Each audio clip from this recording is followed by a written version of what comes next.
When the shit hit the fan and the government finally acknowledged what was going on and started having people's water tested, I had mine tested, and it tested at 119 parts per billion for lead, which blew me away because I didn't think we had a problem, but apparently lead has no color.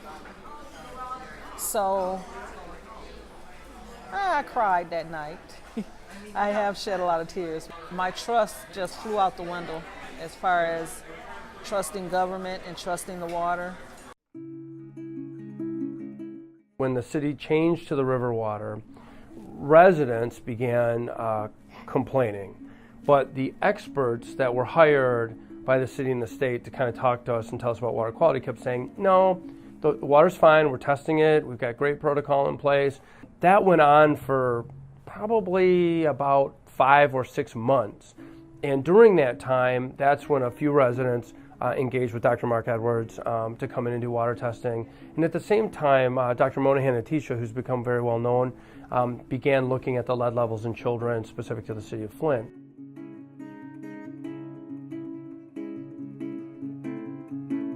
So if I test positive for lead in my blood, I'm currently being exposed to lead within the last 28 days. After that, it goes into the soft tissue. The lead doesn't leave the body, it finds a permanent residence in the body. People were afraid to bathe, they're afraid to wash their hands, they're afraid to wash their dishes, you can't cook without water if you make pasta and things. So that was a real mess. You see my water fountain? This church is in Flint. What is it? Covered up, isn't it? What does that say? It said we don't trust. Yeah. That says we don't trust. I know people who have lost hair, have gotten sick that weren't normally sick. I believe that a lot of our elders, especially in 2014, died because they consumed the water on a regular basis. These were people that used to walk every day in their 70s, 80s. We are in Flint. Our poverty level is extremely crazy. The major population is the African American community. We have the highest rate of unemployment. We always have an issue.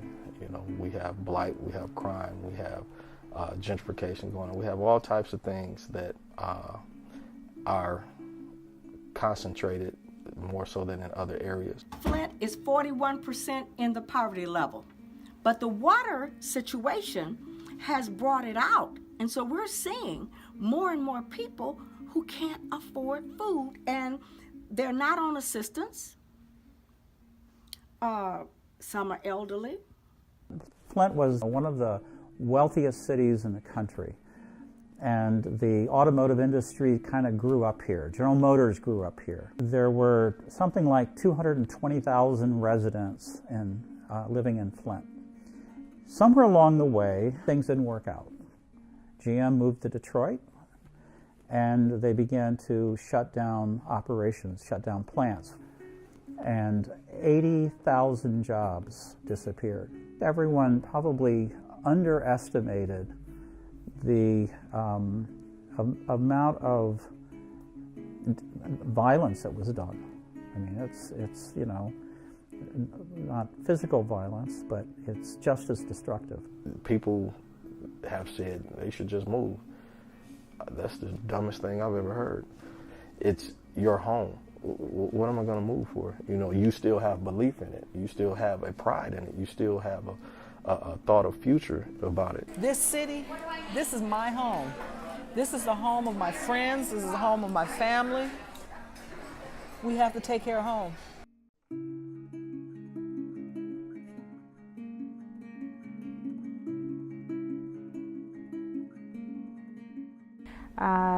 Born in Mexico, raised there till I was 9, moved to the U.S. when I was 9, and ended up in Michigan when I was 10 years old. And I became a permanent resident officially in 2016. We started canvassing the area, the east side of Flint, and we didn't realize how bad it was with our families. Nobody knew what was happening. Out of all the families, I think maybe 3 or 4 knew about the water crisis. out of 8,000. We found one particular family, young mom. The baby must have been about a month old, maybe 2 months old, very, very young. She was working 2 jobs to support herself, the baby, and her dad. Her dad had been dealing with stomach problems. He had some sort of bacteria from drinking the water, which he ended up finding out later on. Well, we ended up finding out that she was drinking the water, showering in the water, but she wasn't giving the baby formula. She was breastfeeding the baby. She didn't realize that whatever you consume goes to the baby. But because the baby was too young, they wouldn't test her for lead because she had to be, I think, 6 months old, and she wasn't even 6 months old then. She ended up finding out a doctor somewhere, I think, outside it, like Detroit area, and it turned out that the baby, her levels of lead in her system were 39, just like her mom and her grandpa. The baby had some major issues. At one point, the doctor thought she was blind. She was not focusing like a baby would when you see someone. She wouldn't do that. She ended up developing seizures. She just started walking not long ago, so she should be around 2 years old now. Going into. Her mom just couldn't deal with it. All of her families are still here. They can't move because I would say 99.9% of them are undocumented. And it's not easy for them to just get up and say, I'm moving somewhere else. They don't have a license. They can't put anything under their name.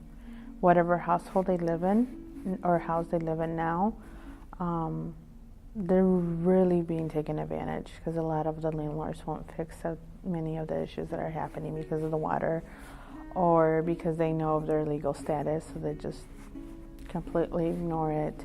We also had a community of deaf, blind, and mute people who had no idea what was going on.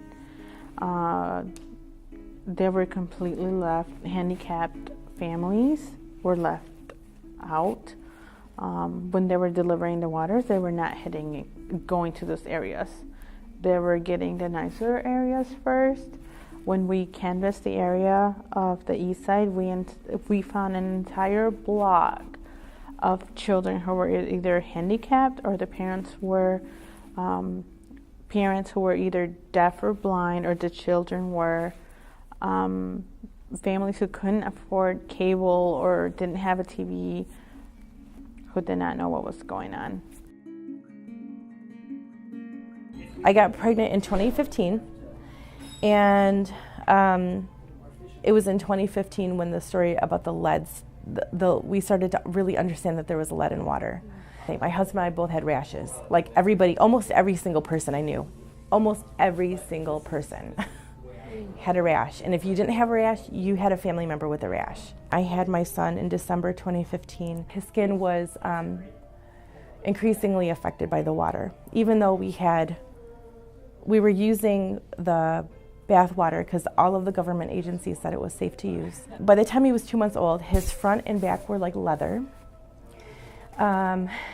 He had skin peeling off of his arms and legs.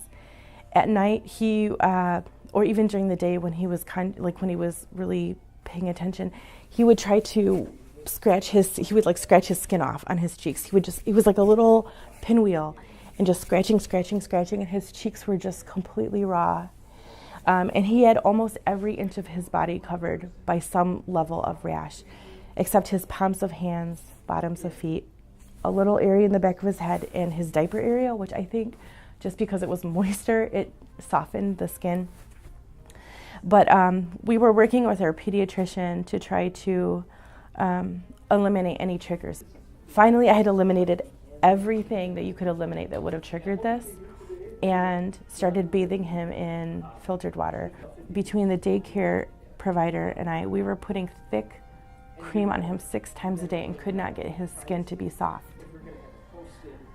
I feel like his first few months, it was sort of a nightmare in that sense, because imagine my sister has eczema, and she told me it feels like your body is on fire. So if almost every inch of his body was affected by this. Imagine you come into the world and you feel like you're on fire. So again, I want people to understand that we were able to do things that most people could not do, and we had the opportunity to finance to do it.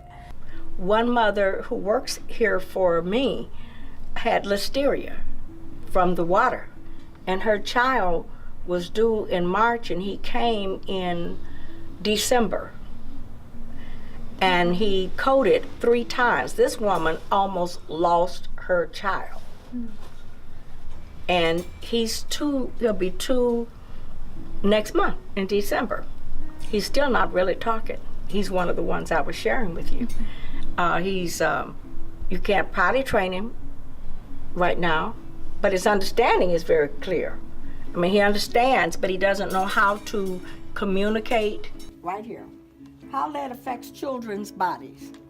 Lead exposure can be harmful to people of all ages, but the developing bodies of children 5 years older and younger are particularly susceptible to the negative health impacts of the heavy metal.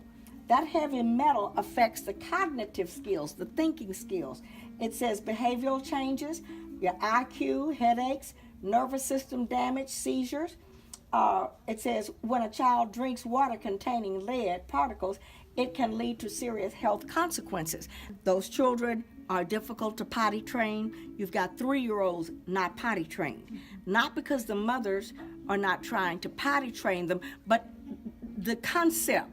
They understand what you're saying, so they have good understanding, but it's just getting them to apply what they understand. We've got 3-year-olds in speech therapy. Speech therapy.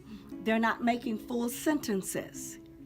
You've got 2-year-olds that are still not saying mama, not saying daddy, not saying yes, not saying simple words, no. So you know if they can't say the simple words, they're not connecting to a sentence.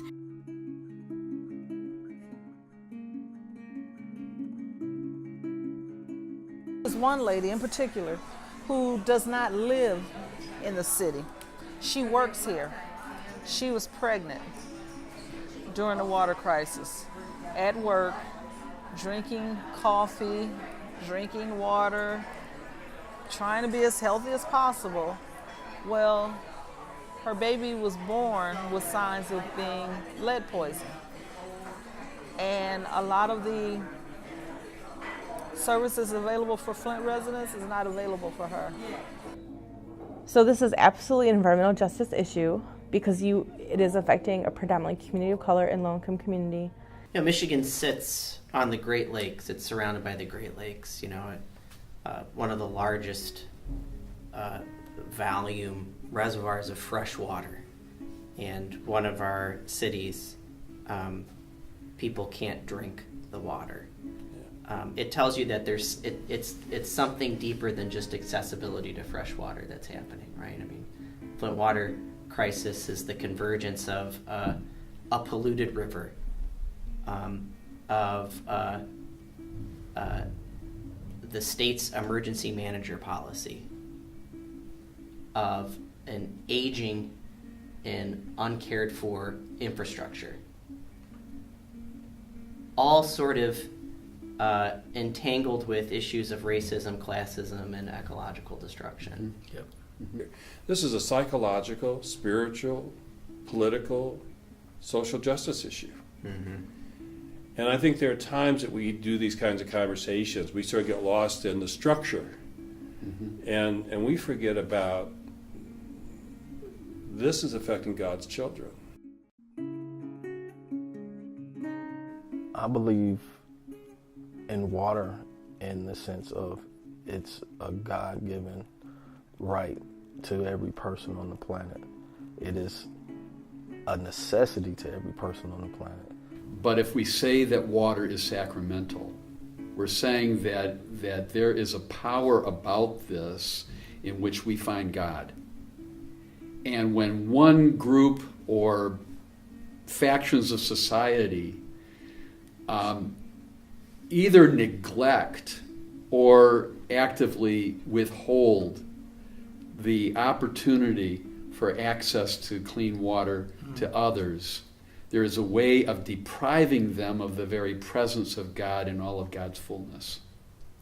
Water should be a human right, right? This should be a no-brainer. Yes, it's a right, just like clean air. The clean air that we breathe. I mean, what is those 4 things? That's air, water, fire, and earth. It's ours. It's nature. We have a right to it. It doesn't matter to me that the EPA says the water is good. I don't have an issue. That doesn't affect me because they said it was good before, and it was not. So we're dealing with the trauma of the lies, the deception. It showed the inability and the weaknesses in our system, government system, from city, state to federal. It showed the opportunity for growth. It showed the opportunity to fix things. Whether or not people humble themselves enough and get out of the bureaucracy of what politics are to fix those things is one thing. But it gave us a glimpse of what we can change and what we need to change. But crisis creates the opportunity for us to figure out how to connect to each other in different ways. So for example, with United Methodist, being able to tap into United Methodist churches across the country who may want to contribute. People were donating truckloads of water, again, largely through churches and just people around the country who cared. And then churches became the points of distribution for the water. We opened the R.L. Jones Community Outreach Center. We deliver food, water, and personal care items to people who can't get to the stores or to our help centers, because we have a help center out here. In the help center, we service through the food bank of Eastern Michigan. We service about 1,200 people a week. Through our delivery service, we're servicing almost close to 600. Milk, we have juices, we have produce, we've got eggs, we have bread, and then of course like now she's doing those are noodles. Those are noodles, and those noodles were donated to us by Catholic Charities. Oh, nice. So we immediately turned to UMCOR for their $10,000 emergency grant, and we used those initial funds to help us stock our United Methodist churches in the city of Flint as water resource centers. So that was primarily through providing filters and filtration systems for residents to use in-home. The blessing that I think has emerged out of the water crisis for United Methodist in Flint is that it's helped to forge some of those relationships. And now the challenge is, how do we keep those relationships alive, not only amongst each other, but with the nonprofit community, with block clubs in the neighborhood, with local government. How do we keep that network alive moving forward? But out of the crisis, we as a church have to figure out how to be creative and more reactive and responsive to people in need that maybe we wouldn't have been in relationship with before, and I think that's an extremely important part of this. And churches outside of the crisis center, whether it be in Flint or wherever, that's that connectional relationship we have. How do we maximize our resourcing and our relationships to assist in this way? How do we strike the balance between how we learn from these lessons, are inclusive of Flint residents in the conversation so they're a part of the solution? We're not looking for a handout. We're just looking for a hand. The last 100 years or so, Flint has been a force and a source of light for the country. What creates that diamond? What creates that ruby, that jewel? It's the pressure. It's being isolated in a situation where you're not supposed to survive, and then after that process you shine because you survived that situation. I love Flint. That's why I want people to realize that Flint is love. This is our home. We're going to take care of home. You want to come and visit, we'll take care of you too.